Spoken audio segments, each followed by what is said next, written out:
now deliver his statement, and I quote. Distinguished ladies and gentlemen, when I was coming, I tried to write a short piece of talk. Then I was told that I was not going to talk. So I threw away the short piece of paper that I wrote. I was told that it will be a fireside chat. So I said, okay, I will not have a chat. And now the master of ceremony has cancelled the chat. They have called me for a talk. And now I have neither the paper for talk nor the partner for fireside talk or chat. But what I will share with you is my experience. I was born in a village. My mother had 9 children, and only 2 of us lived to adulthood. So I had that trauma in my life, or as part of my life.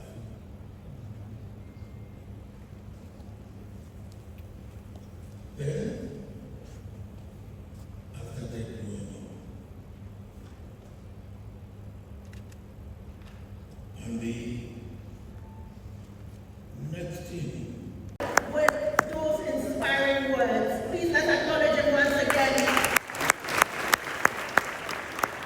And like my good friends from Yoruba will say, Baba Eshe, thank you so much.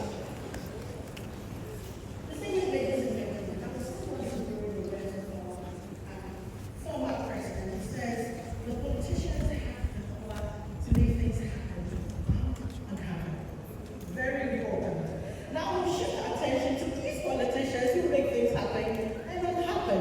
It's now time to take our keynote addresses, but we'll first take a flight to Kenya and receive the first keynote address to be delivered on behalf of His Excellency William Ruto, President of Kenya.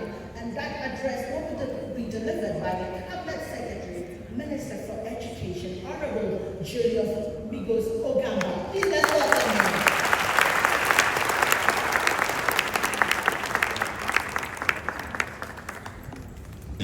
Has asked me to publicly declare that he is making 10.3 million Ghana cedis available as a pledge of right equivalent. So he is pledging on behalf of the people of Ghana 10.3 million Ghana cedis, which is equivalent $1 million for our rights. Thank you very much. Thank you so much.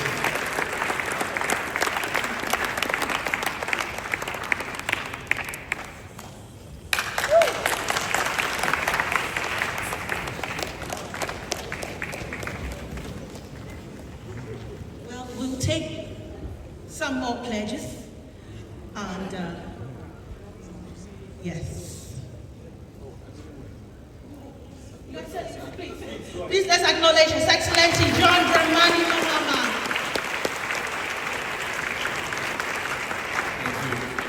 Thank you kindly, Mr. Chair.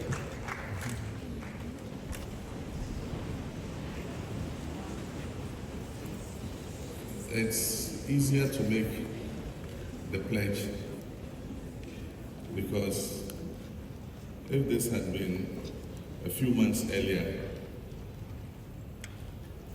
$1 million would have been equivalent to almost 17 million cedis.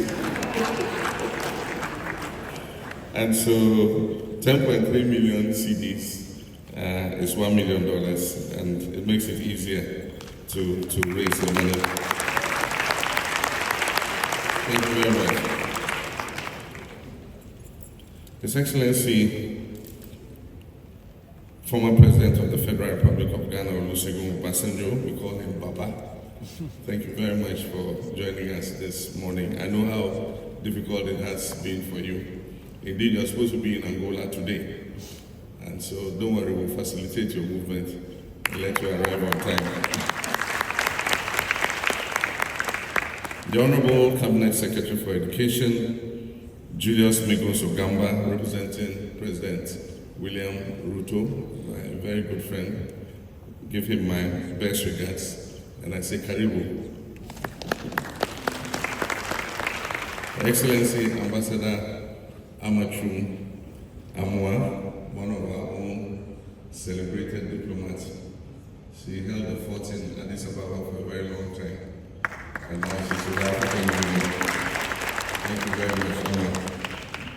The Minister for Environment, Science and Technology, and the Honorable Murtala Mohammed, Member of Parliament, senior government officials, members of the Diplomatic Corps, members of the African Academy of Sciences, fellows of Arise, my beautifully dressed children, students, you're welcome.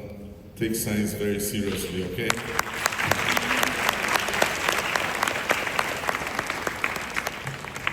There was a program to start building STEM secondary schools, specialized STEM secondary schools. And my point was that every secondary school should be a STEM school. And so we don't have to build standalone specialized STEM schools, but to build STEM blocks and laboratories in every secondary school so that every child can have the same experience.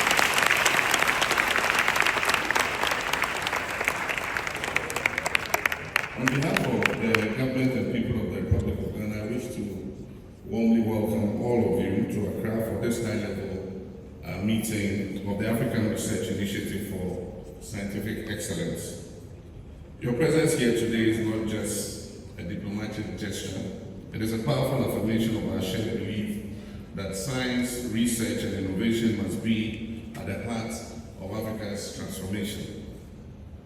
I wish to extend my heartfelt appreciation to the African Academy of Sciences for the vision and partnership in convening this meeting. Since the founding of this academy in 1985, it has distinguished itself as a non-political Pan-African platform for scientific collaboration and knowledge production. And its mission is to transform lives through science. And this resonates deeply with Ghana's own development aspirations. We honor the legacy of pioneering African scientists and Ghanaian scholars who laid the foundation for scientific excellence in our region. Among them are Professor Edward Ayensu, Professor Ebenezer Lang, Professor Daniel Ajebe-Quinn, Professor Trebi Olenu, Professor Robert Butler, Professor Francis Kofi Alote, and Dr. Emmanuel Evans Alpha. They remind us that Africa's journey towards scientific leadership is rooted in our own agency, creativity, and resilience. The world today is shaped by knowledge economies. Nations that have prioritized science and technology have accelerated their growth. They've strengthened their resilience and improved the quality of lives of our people. And that is why when we say that at independence, Ghana's GDP was larger than that of Korea and others, the prioritization of knowledge have made them accelerate far ahead of us. But let's not give up, we're going to catch up.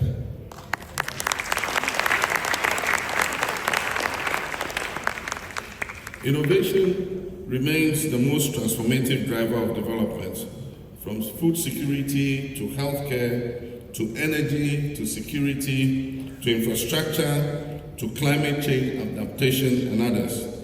Whether in modern agriculture, in smart cities, in renewable energy, or genomic medicine, the future belongs to those who invest in knowledge and apply it wisely. And that is why Ghana is proud to host ARISE. This meeting must inspire dialogue and ignite action, real coordination, and sustainable investment in science, research, and innovation. In our effort to strengthen the interface between science and economic development, the Ministry of Environment, Science, Technology, and Innovation, in collaboration with the Council for Scientific and Industrial Research, CSIR, has instituted an annual scientific and industrial interface review forum, and I explain what that is all about. This initiative will bring together Ghana's leading scientists and research institutions and bring them together with captains of business and industry, with innovators and entrepreneurs. It will give them the opportunity to showcase the findings of their research.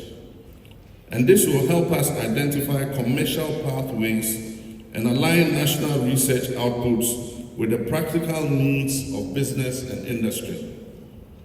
We believe that sustained dialogue and cooperation between researchers and industrial actors will catalyze the uptake of locally developed technologies and processes, and thereby enhance productivity and create jobs. I believe that every school should take an excursion to CSIR, the Council for Scientific and Industrial Research, and see what they're doing there.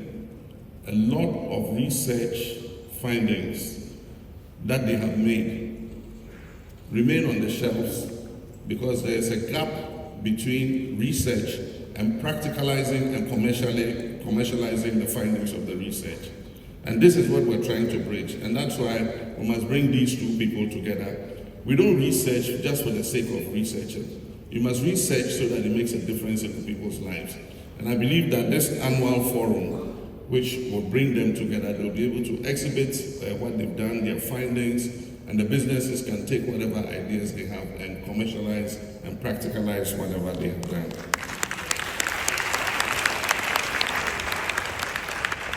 Furthermore, I've asked the Ministry of Environment, Science and Technology to come out with a comprehensive policy on commercializing research and innovation.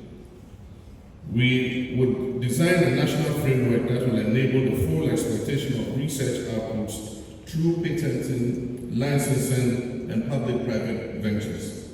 We'll support researchers moving from discovery to deployment through incentives such as innovation grants, startup incubators, and technology parks.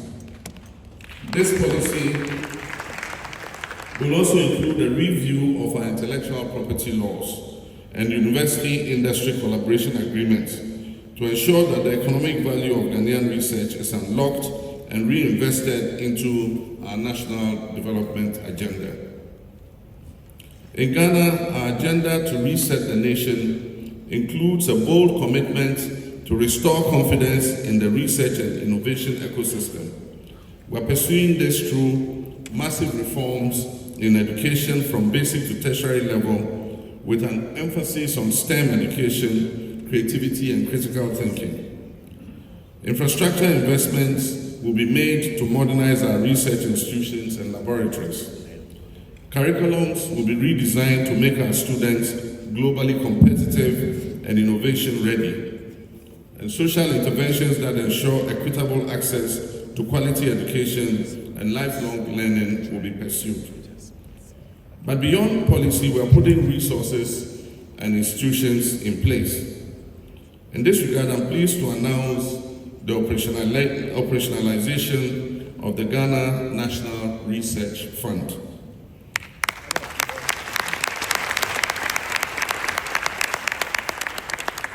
This was the dream of our beloved president of blessed memory, Professor John Evans Atta-Mills.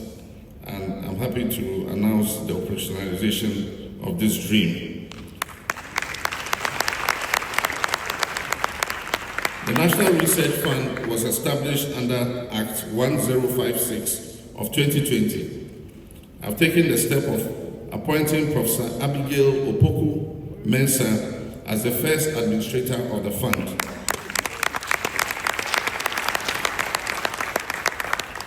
and I've constituted the governing board of the fund under the able chairmanship of Professor Eric Irechi Dankwa.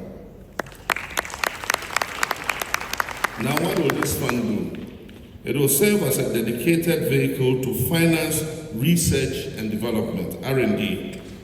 It will fund research infrastructure, like improving our laboratories in our research institutions, and technology generation in key sectors of our economy: agriculture, health, education, environment, energy, and digitalization. This fund will support both basic and applied research.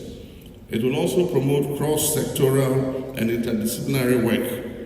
Importantly, it will also connect academia with industry and policy, ensuring that research outputs are effectively translated into real-world solutions. Your Excellencies, almost every government today is grappling with how to build resilient, inclusive, and innovation-led economies. Many African countries continue to depend heavily on natural resources, while others worldwide are investing in human capital and technology capabilities. We must learn from our Asian brothers and sisters, China, South Korea, and Singapore. These countries pursued strategic catch-up policies anchored in scientific research, educational reform, and technological adaptation. Today, they are among the world's most innovative economies. Asia alone accounts for nearly 70% of global patent filings. That's 70% of the world's new technologies, born not by accident, but by deliberate investment and policy coherence. There's a lesson for Africa to learn there. My brothers and sisters, Africa cannot afford to be left on the margins. We must leapfrog by building a connected African research ecosystem that is co-created, co-funded, interdisciplinary, and pan-African in outlook. And on this point, it means that we can do it together.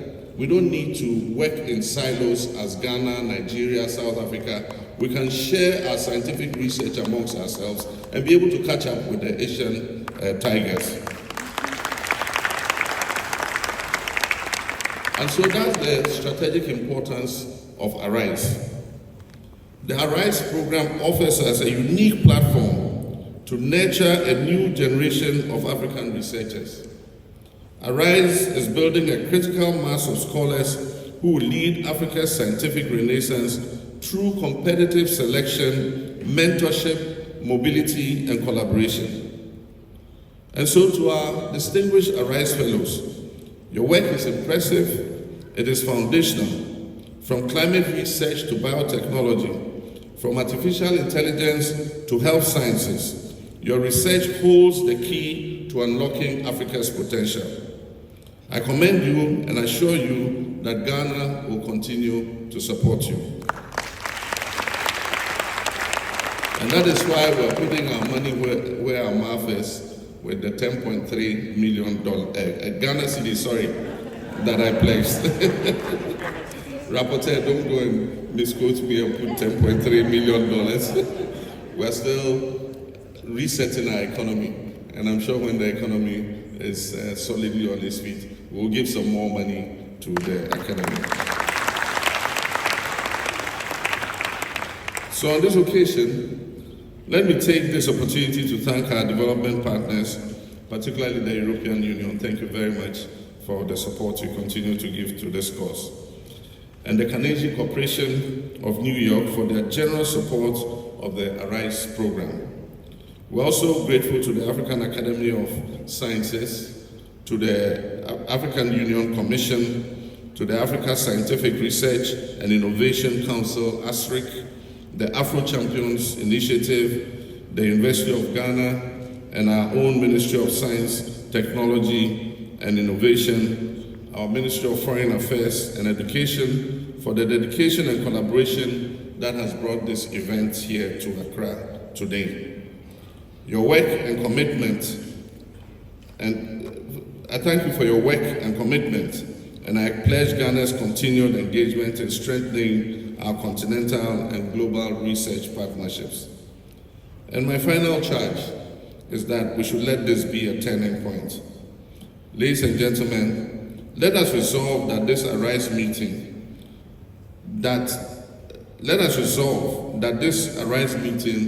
will not just be another gathering. Let it be remembered as the turning point at which Africa chose to believe in the power of its ideas and to invest in its brightest mind. Let us move from rhetoric to results, from potential to performance, from isolated research efforts to a coordinated African science agenda. Let us build the laboratories, let us fund our universities, let's incentivize the innovators and open the doors for the next generation of African scientists. Let us do this not for the prestige of it, but for progress, not for the applause of it, but for its impact, not for our time, but for our children and future generations. In conclusion, as we look to the future, let us be united in purpose and guided by the conviction that science is not a luxury, but a necessity. Let us build a continent where ideas flourish, where innovation drives change and knowledge uplifts the quality of life of our people. And so once again, I take this opportunity to thank you for your presence here in Accra, for your partnership, your unwavering belief in the promise of African science. And I pray that wisdom and a shared vision of prosperity will guide all our efforts. I thank you, God bless you, and God bless Africa.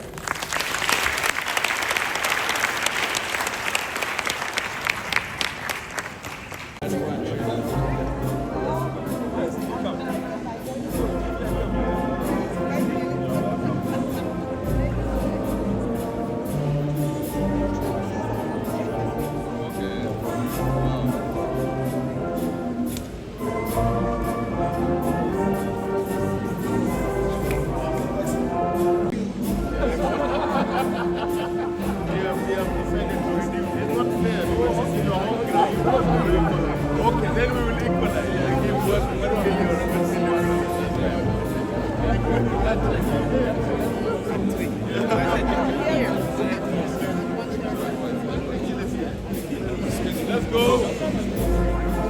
Let's go.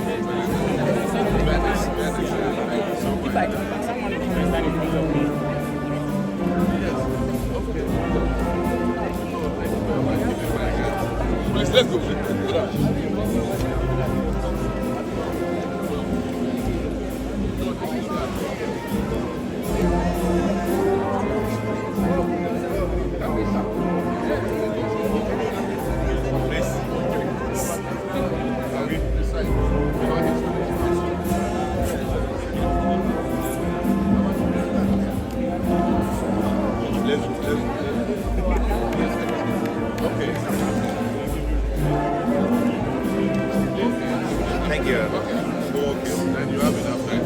Thank you. Thank you. Thank you very much. Thank you. See you again, All the best. Yes, sir.